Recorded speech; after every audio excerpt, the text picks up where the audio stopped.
Hello everyone, welcome to another video lecture of research methodology. आज हम बात करेंगे रिसर्च प्रोसेस में नेक्स्ट स्टेप की, यानी कि फिफ्थ स्टेप तक हम लोगों ने सैम्पलिंग तक बात कर दी थी। आज नेक्स्ट स्टेप पे हम लोग बात करते हैं। देखिए, नेक्स्ट स्टेप जो आपका है वो है डेटा कलेक्शन। सैम्पल्स तक हम लोगों ने कल बात कर ली थी कि हम किस तरह से सैम्पल्स कलेक्ट करते हैं ना। आज हम डेटा कलेक्शन पे आते हैं। जैसे कि यहाँ पे लिखा हुआ है, लाइन टू लाइन हम लोग चलेंगे, ठीक है, कि एग्जैक्टली क्या क्या वर्ड्स हम लोग लिखे हैं इसमें। ठीक है, इस पर लिखा हुआ है, once a sample design is formulated, यानी कि हम किस तरह का सैंपल लेंगे। The next step in a research process is the collection of relevant data. उसके बाद नेक्स्ट स्टेप हमारा ये होगा कि हम डेटा जो कलेक्ट कर रहे हैं वो कितना रिलेवेंट है। यानी कि फॉर एग्जांपल, अगर हमें 500 लोग का डेटा लेना है जो कि मेल हैं और ग्रेजुएट्स हैं, तो हमारे लिए क्या है कि इसमें बोला है कि कलेक्शन ऑफ रिलेवेंट डेटा, तो हमारे लिए ये रिलेवेंट है। लेकिन लिया क्या, हम लोगों ने ले लिया कि 500 की जगह हमने 700 लोग का डेटा ले लिया।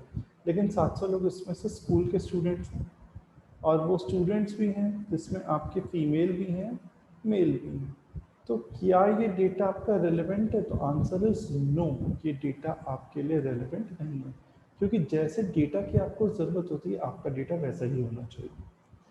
तो डेटा कलेक्ट करने के लिए दो सोर्सेज होते हैं, एक होता है इंटरनल और एक होता है एक्सटर्नल। इंटरनल का मतलब होता है वो data which that data that refers to the happening and events and happenings and functions of a business organization. यानी विद इन द ऑर्गेनाइजेशन क्या चीज़ें हो रही हैं, उससे रिलेटेड हमें इंटरनल डेटा मिलता है। फॉर एग्जाम्पल, कोई कंपनी है जिसकी कितनी खरीदारी और कितना बेचने का काम हो रहा है, that is sale and purchase का काम हो रहा है, उसकी बात इसमें कही गई है। एक्सटर्नल डेटा जो कंपनी के बाहर से रिलेटेड है, ऑर्गेनाइजेशन के बाहर से जुड़ा हुआ है, वो आपका एक्सटर्नल डेटा हो जाएगा, जो कि हमें एक्सटर्नल एजेंसी से मिलता है। ठीक है, नेक्स्ट है, डेटा दो टाइप के होते हैं, एक होता है प्राइमरी, एक होता है सेकेंडरी। प्राइमरी डेटा बेसिकली वो डेटा जो ओरिजिनल या रियल होता है, पहली बार कलेक्ट होता है। They are those data which are done on the basis of observations which are collected by an investigator। Investigator कौन? वो शख्स जो कि डेटा कलेक्ट करता है, रिसर्च कर रहा है for the first time. First time का मतलब ही क्या है, ये ओरिजिनल है, यानी दिस इज एकदम new. Secondary data, on the other hand, is already available data in the records and have been collected by some other researcher। यानी कि किसी और रिसर्चर ने पहले काम कर लिया है और हम उस पर फिर से उसकी इंफॉर्मेशन को यूज़ करके उस पर काम कर रहे हैं। ऐसे डेटा को सेकेंडरी डेटा कहते हैं। ठीक है, ऐसे डेटा कौन सा डेटा कहते हैं? सेकेंडरी डेटा कहा जाता है। ओके, नेक्स्ट है इसमें कि ऐसे डेटा को तुमने बता दिया हम सेकेंडरी डेटा कहते हैं, ठीक, क्योंकि दूसरे रिसर्चर के द्वारा किया जाता है सेम प्रॉब्लम पर। अब प्राइमरी डेटा की जो कि ओरिजिनल नेचर का होता है, उसको हम कैसे कैलकुलेट करते हैं, अभी हम सिर्फ इसके बारे में हल्का हल्का पढ़ेंगे। बाकी जब यूनिट 3 आएगी, यूनिट 3 में बहुत डिटेल में से पढ़ना है। अब देखो, जैसे पहली चीज़ बोली गई है, by direct observation and experimentation.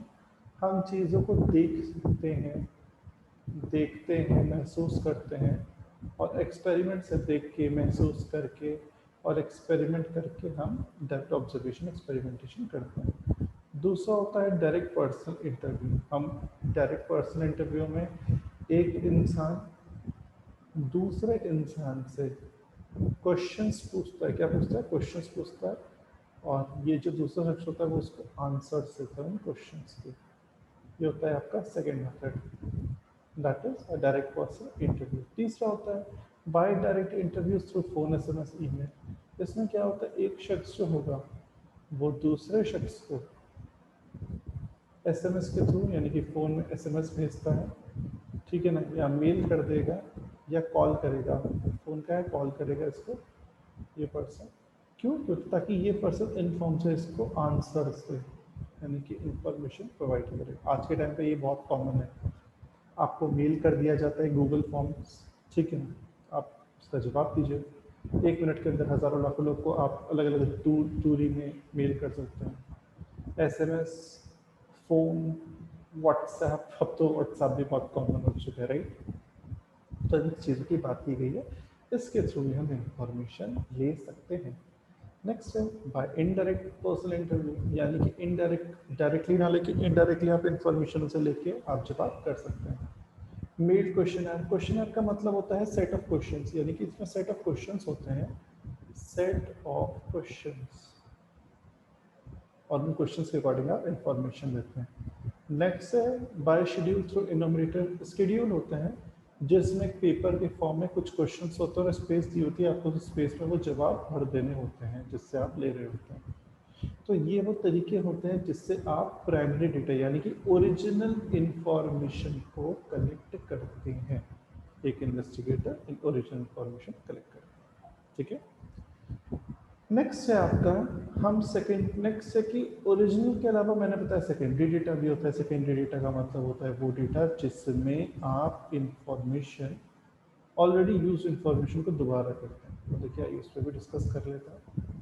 उसमें भी आपके होते हैं, पहला international organization, WHO, world health organization, United Nation organizations की रिपोर्ट्स होती हैं, गवर्नमेंट सरकार के पब्लिकेशंस होते हैं, like central statistical organization, national sample survey organization, ये सब सरकारी मान्यता प्राप्त ऑर्गेनाइजेशन है जिनके अपने पब्लिकेशंस आते हैं।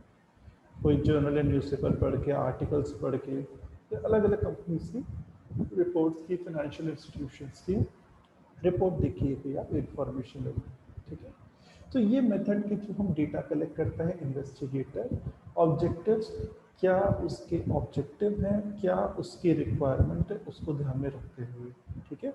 तो यहाँ पर यही बात बोली कि तो अडॉप्टेड मेथड यूज शुड इनकर, जो भी मेथड इन्वेस्टिगेटर यूज करेगा उसको कम से कम खर्च समय में उसको काम कर लेना चाहिए अपने रिसर्च का, ताकि डेटा जो भी मिले वो एक्यूरेट हो और अनबायसनेस। अनबायसनेस का मतलब समझते हैं? अनबायसनेस का मतलब होता है बिना किसी भेदभाव के हो, यानी कि वो जैसा होना चाहिए वैसे हो, ठीक है ना, उसमें कोई भी मिलावट ना हो, या एक तरीके से कह सकते हैं कुछ हो। तो ये था आपका सिक्स स्टेप। नेक्स्ट स्टेप आते हैं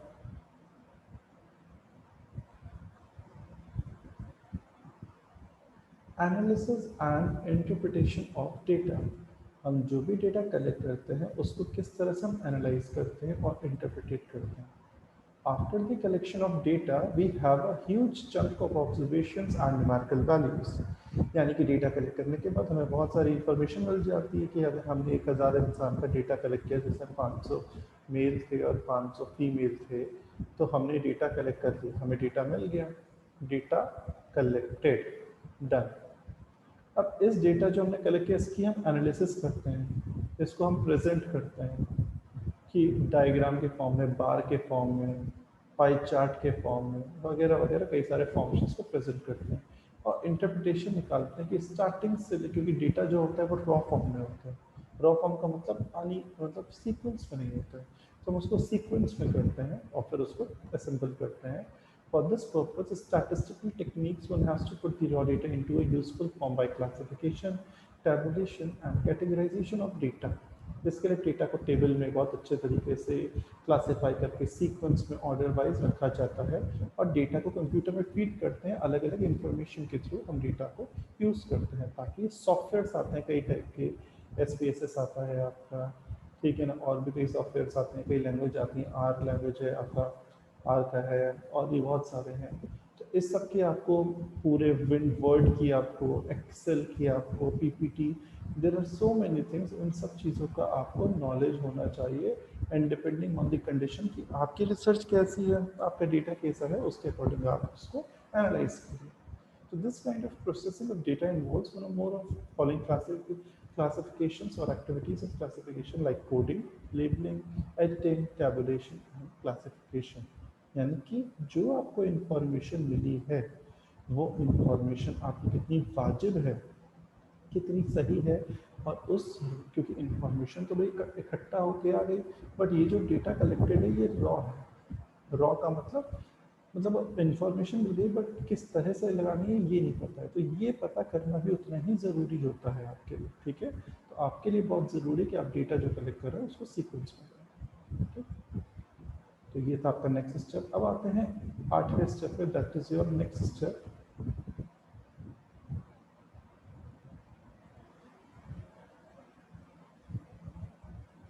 हाइपोथेसिस टेस्टिंग। हाइपोथेसिस का मैंने कल मतलब बताया था तुम लोग को। हाइपोथेसिस का मतलब होता है हम कुछ अंदाज़ा अजम्पशंस लेते हैं अपने रिसर्च का। हमने रिसर्च का अजम्पशन ले लिया, एनालाइज करने के बाद प्रोसेस करने का। अब है कि जो हमने हाइपोथेसिस, ये बहुत इंपॉर्टेंट है, स्टेप 3 में हमने क्या की थी, हाइपोथेसिस अजम्पशंस लिए थे। अब ये देखना कि वो अजम्पशन कितने सही हैं या नहीं सही हैं, उसको हमें टेस्ट करना, और ये उसके टेस्ट से ही पता चल पाएगा कि ये सही है कि गलत है। A hypothesis is a strictly formulate regarding the relationship between phenomena and variables involved in a study. Then, by empirical investigation, the hypothesis is tested for possible acceptance or rejection.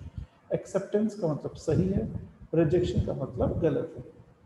In other words, the researcher decides on the basis of the observed fact that he has collected, जो assumption उसने लिया था valid है कि नहीं। जैसे कि मैंने बताया, जो assumption हमने माना था, अगर रिजल्ट उसके अकॉर्डिंग सही आ रहा है तो एक्सेप्ट हो गई, रिजल्ट गलत आ रहा है यानी कि रिजल्ट में फॉल्ट आ रहा है तो हम हाइपोथेसिस बदल देंगे, हाइपोथेसिस में चेंजेस कर देंगे। ठीक है,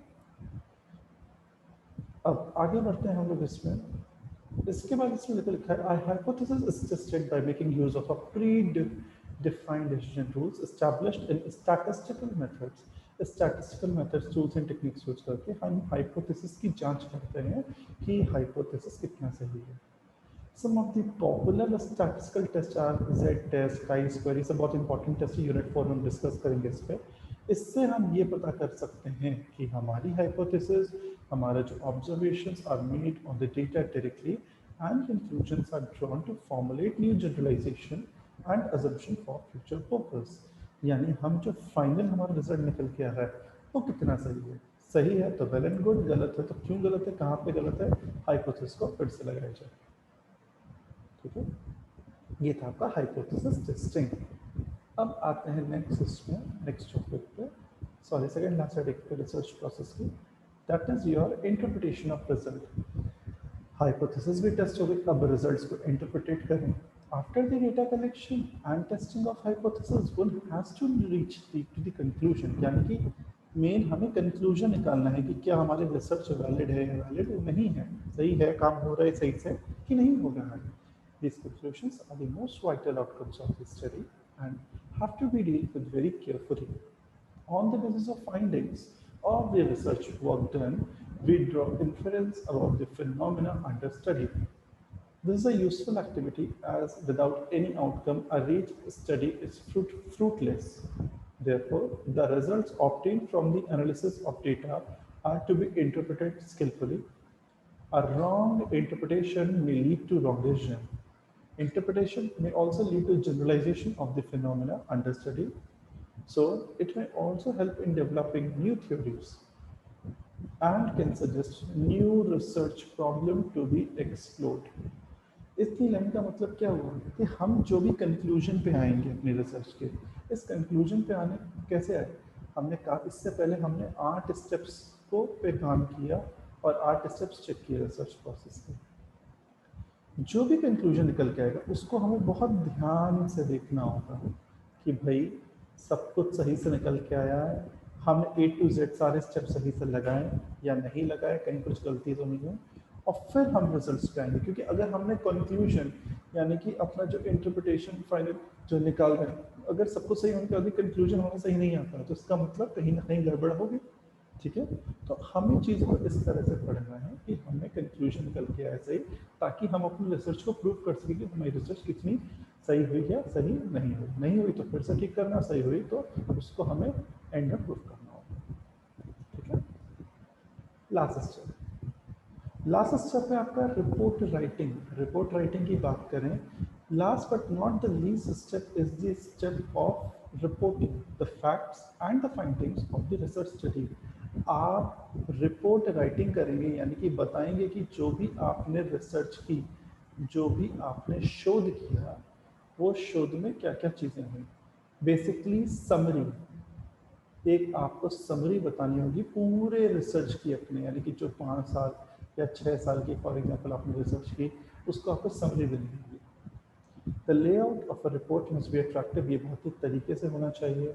वर्ड्स यूज रीडर के लिए फ्रेंडली होने चाहिए, ऐसे होने चाहिए कि नॉन टेक्निकल पर्सन, यानी कि जिसको रिसर्च के ABCD भी नहीं पता है या जिसको बहुत ही कम रिसर्च का आइडिया है, उसको भी रिपोर्ट समझ में आ जाए, तभी उस रिपोर्ट को हम अच्छा मानेंगे।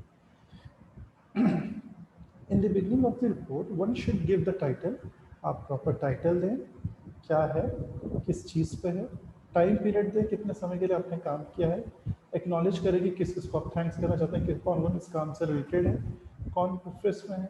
इन द मेन टेक्स्ट एक इंट्रोडक्शन दें सबसे पहले, कि अपने टॉपिक को आप इंट्रोड्यूस करें। इंट्रोडक्शन के बाद आप बताएं समरी कि आपने क्या क्या चीज़ें ढूंढी, क्या क्या आपको मिला इन्फॉर्मेशन, क्या आपके रिजल्ट्स है, क्या आपने इन्फ्लुएंसेस किया, और फिर आप क्या इसमें रिकमेंडेशन देना चाहते हैं वगैरह वगैरह। इसमें अपेंडिसेस, बिब्लियोग्राफी, ये सब भी होना चाहिए, क्योंकि ये सब वो चीज़ें होती हैं जो कि बताती हैं आपके सोर्स ऑफ रेफरेंस, कि कहाँ से आपको जो भी रिसर्च की इंफॉर्मेशन मिली वो कहाँ से मिली, क्या हुई, कहाँ कहाँ से मिली। तो ये वो सारी चीज़ें होती हैं जो कि ये बताती हैं कि आपकी ओवरऑल रिसर्च में आपने कहाँ कहाँ से शोध किए हैं, किन किन जगहों से आपने शोध के लिए यानी कि रिसर्च की इंफॉर्मेशन को कैरी आउट किया। फाइन। तो यहाँ पे आपका रिसर्च प्रॉब्लम, इम्पॉर्टेंट टॉपिक जो एग्जाम में बहुत ज़्यादा आता है, वो पूरा होता है। एक बार हम क्विक रिविजन कर लेते हैं कि रिसर्च प्रॉब्लम क्या होता है। तो हम आते हैं रिसर्च प्रॉब्लम में। सबसे पहले हमने रिसर्च प्रॉब्लम में पढ़ा था, रिसर्च प्रोसेस में सॉरी पढ़ा था, नॉट प्रॉब्लम। रिसर्च प्रोसेस में सबसे पहले हमने पढ़ा था प्रॉब्लम, कि हम रिसर्च क्यों कर रहे हैं। पहला स्टेप था कि रिसर्च क्यों कर रहे हैं, क्या कारण है रिसर्च करने का, कोई प्रॉब्लम है या कोई पर्टिकुलर इंफॉर्मेशन है, उसको हम फ्रेम करते हैं। उसके बाद हम लिटरेचर सर्वे करते हैं। लिटरेचर सर्वे में हम लोग ये पाते हैं, यानी कि हम लिटरेचर रिव्यू करते हैं, देखते हैं कि कौन कौन सी जगहों से हमें इंफॉर्मेशन मिली है, कौन से ऑथर हैं, बुक्स हैं, रिपोर्ट है जिससे हमें इंफॉर्मेशन मिली। फिर स्टेप नंबर 3, हाइपोथेसिस डेवलप करना, वो अजम्पशंस डेवलप करना जिसके बेसिस पे हम अजम्पशंस के बेसिस पे रिसर्च का काम करना शुरू करते हैं। ये हाइपोथेसिस आप बाद में प्रूव भी की जाती हैं, चेक की जाती है कितनी सही है और कितनी नहीं है। तो हाइपोथेसिस बहुत ही इंपॉर्टेंट रोल होता है आपके रिसर्च के काम को आगे बढ़ाने का। ठीक है। नेक्स्ट है आपका रिसर्च डिज़ाइन। रिसर्च डिज़ाइन एक ब्लूप्रिंट होता है जिसमें आप किस तरह से अपना रिसर्च करेंगे, A to Z उसमें सारी चीज़ें हम मेंशन करते हैं कि ये तरीका होगा, इतने लोग होंगे, इतना समय होगा, इस तरीके से इन एरियाज़ में हम ऐसी ऐसी रिसर्च करेंगे इन सोर्सेज का इस्तेमाल करके। तो एक ब्लूप्रिंट तैयार किया जाता है, इसको रिसर्च डिज़ाइन कहते हैं। नेक्स्ट है choice of sample design. Choice of sample design में हम बात करेंगे कि हम सैंपल लेते हैं, जितने भी हमें लोगों से डेटा कलेक्ट करना है, उन सारे लोगों से ना कलेक्ट करके हम कुछ ऐसे लोग सेलेक्ट करते हैं जो कि हमें लगता है कि सबको रिप्रेजेंट करेंगे, दैट इज कॉल्ड सैंपल। ये कई टाइप्स के सैंपल होते हैं, जैसे कि purposive sampling, random sampling, stratified random sampling, systematic sampling, cluster sampling, area sampling, multi stage sampling, multi phase sampling. ये सब टेक्निक्स जो है सैंपलिंग की मेथड्स हैं। इस पर हम लोग आगे यूनिट 3 में डिस्कस करेंगे, क्योंकि उसमें हमें काफ़ी इसमें पढ़ना है 2 और 3। ठीक है। फिर हमने आज पढ़ा था, जो हमारे वीडियो लेक्चर की शुरुआत हुई थी वो डेटा कलेक्शन से हुई थी, कि डेटा कलेक्ट करते हैं। डेटा कलेक्ट करने के दो तरीके होते हैं, प्राइमरी और सेकेंडरी। प्राइमरी मतलब जो पहली बार इंफॉर्मेशन जो उस पर निकाल दी जा रही है, यानी कि ओरिजिनल नेचर की इंफॉर्मेशन। सेकेंडरी जो सेकेंड हैंड ऑलरेडी इंफॉर्मेशन कई लोगों ने निकाली, आप उसको फिर से इस्तेमाल करें, री यूज़ करें। तो ये सारे तरीके जो बताए हैं प्राइमरी के, और ये जो सारे तरीके बताएंगे सेकेंडरी के।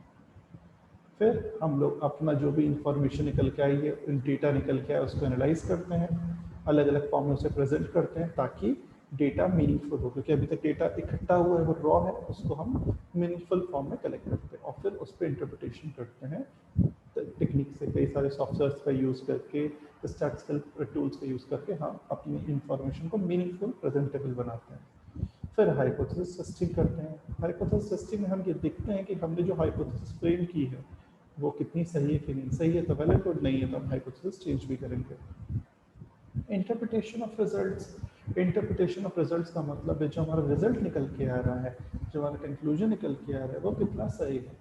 गलत इंटरप्रिटेशन से पूरी रिसर्च खराब भी हो सकती है, इसलिए इंटरप्रिटेशन का सही होना बहुत ही इंपॉर्टेंट रोल प्ले करता है। ठीक है, इंटरप्रिटेशन से तभी अपने रिसर्च को समझा पाएंगे। And last last but not the least, report writing.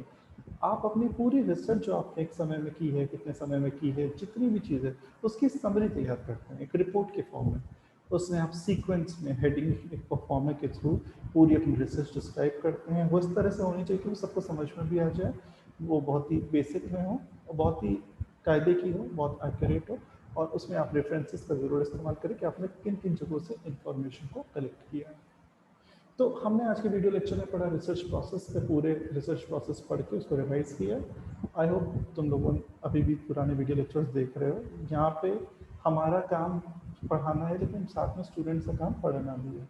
तो ये जो लॉकडाउन की सिचुएशन चल रही है, आप उसको यूज़ करिए। वीडियो लेक्चर टीचर्स आपके लिए बहुत मेहनत से बना रहे हैं, उसको पढ़िए, देखिए, समझिए, और वीडियो बार बार भी देख सकते हैं। ठीक है। मोस्ट इंपॉर्टेंट चीज़, जो आपको असाइनमेंट्स अपने कर रहे हैं, वो असाइनमेंट आपको ERP पे अपलोड कर रहे हैं। फाइन। तो आप असाइनमेंट्स को ERP पे अपलोड करिए, और बाकी आपको इंस्ट्रक्शंस में दिया हुआ है कैसे क्या करना है। तो आई होप आपको समझ में आया होगा। ठीक है। तब तक के लिए सब अपना ध्यान रखें। Take a very good care of yourself and have a nice day.